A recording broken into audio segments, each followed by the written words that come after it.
जय हिंद दोस्तों, स्वागत है आपका आज के इस वीडियो में। आज के इस वीडियो में बात करने वाले हम मगध के बारे में। मगध का उत्कर्ष यानी कि उसका विकास के बारे में। उसका विकास कैसे हुआ,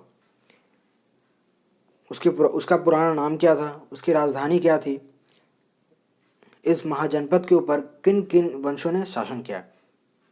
जैसे कि आप देख सकते हैं, 4 वंश यहाँ पर महत्वपूर्ण दिखाई दे रहे हैं आपको। हर्यंक वंश, शिशुनाग वंश, नंद वंश और एक सिकंदर। सिकंदर को तो खैर कोई वंश में नहीं ले सकते, क्योंकि ये बेसिकली ऐसे ही मूड बना करके आते हैं, चलो घूम फिर के आते हैं।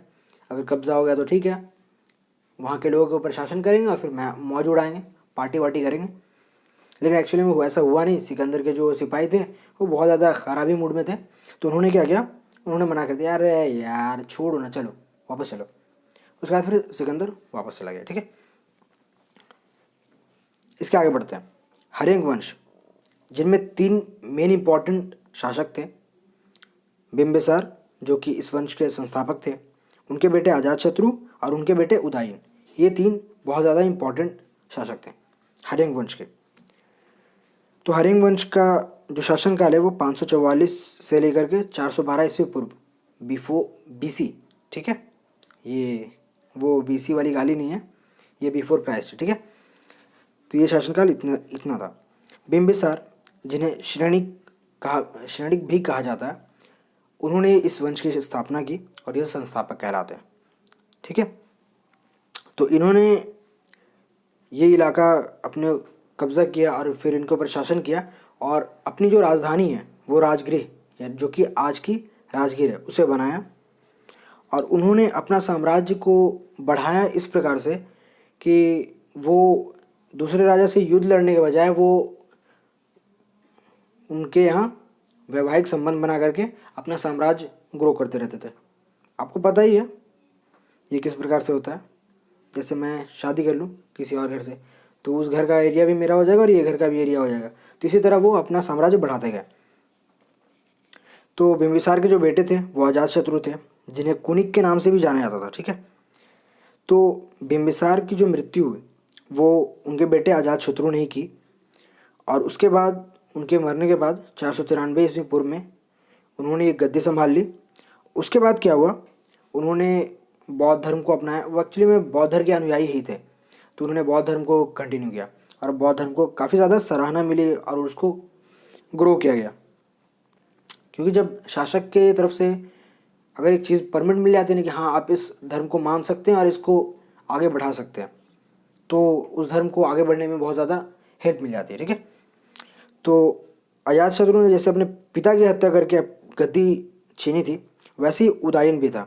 उसने क्या किया, अजातशत्रु को मारा, जो कि उनके पिता थे, उन्हें मारा, और उसके बाद फिर 460 ईस्वी पूर्व में वो भी गद्दी पर बैठ गया। उसके बाद उसने क्या किया, उसने राजधानी को चेंज करके पाटलिपुत्र बना दिया। ये इतना उदयन के बारे में था।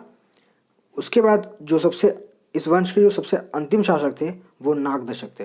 ठीक है, तो हर्यंक वंश के बारे में हमने जो बेसिक चीज़ें थी वो हमने देख ली, ताकि अगर हम एडवांस पढ़ेंगे तो हमको एडवांस में ज़्यादा प्रॉब्लम होना हो। ठीक है, मैं बार बार यही चीज़ रिपीट कर रहा हूँ, ताकि आपको ये ना लगे कि ये तो बहुत सारी छोटी छोटी चीज़ें यार, क्या आप क्यों पढ़ा रहे हो। मैं यहाँ से इसलिए पढ़ा रहा हूँ ताकि आपको, अगर लोगों के बेसिक्स क्लियर होंगे तो एडवांस समझने में ज़्यादा मज़ा आएगा। ठीक है, तब हम उसके आगे बढ़ते हैं। मगध के ऊपर और कौन कौन से वंश का शासन था।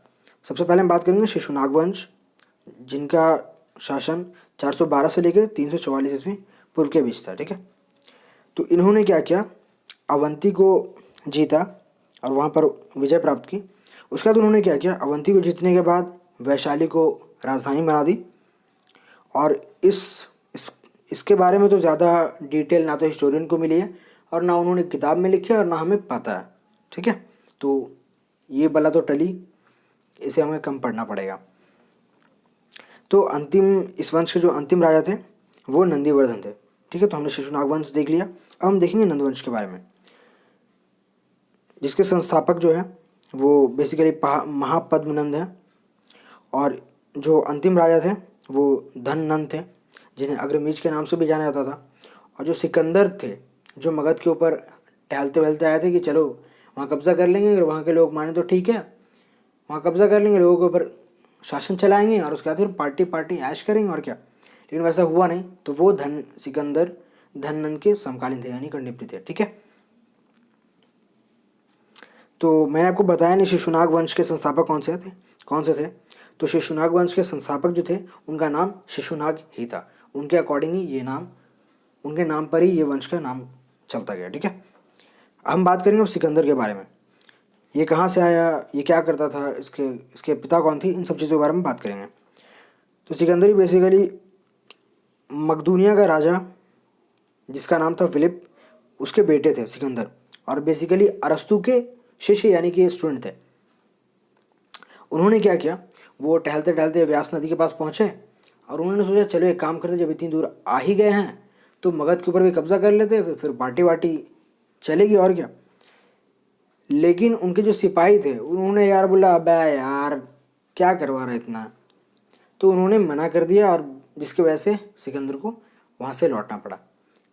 उसका नाम इसीलिए लिया जाता है क्योंकि बेसिकली हिस्टोरियन ये बोलते हैं कि सिकंदर का आक्रमण का जो इफेक्ट है वो इंडिया के ऊपर पड़ा ज़रूर, लेकिन वो दिखाई नहीं पड़ता इंडिया के कल्चर में। ठीक है, जिसकी वजह से उसका आक्रमण ज़्यादा इंपॉर्टेंस रखता नहीं है। तो उसकी मृत्यु बेसिकली 323 ईस्वी पूर्व में हो गई, जो कि बेबीलोन में हुई। बेबीलोन से मुझे याद आया कि एक बहुत फेमस बुक है, एक ऐसा व्यक्ति होता है जो कि बेबीलोन में बहुत बड़ा सेलर होता है, वो बेबीलोन का सबसे अमीर आदमी बनता है। ठीक है, तो आज की इस वीडियो में बस इतना ही था। अगर ये वीडियो आपको अच्छा लगा तो प्लीज़ लाइक करें, कमेंट करें, दोस्तों के साथ शेयर करें, और अगर आप इस चैनल पर नए हैं तो प्लीज़ चैनल को सब्सक्राइब कर लें।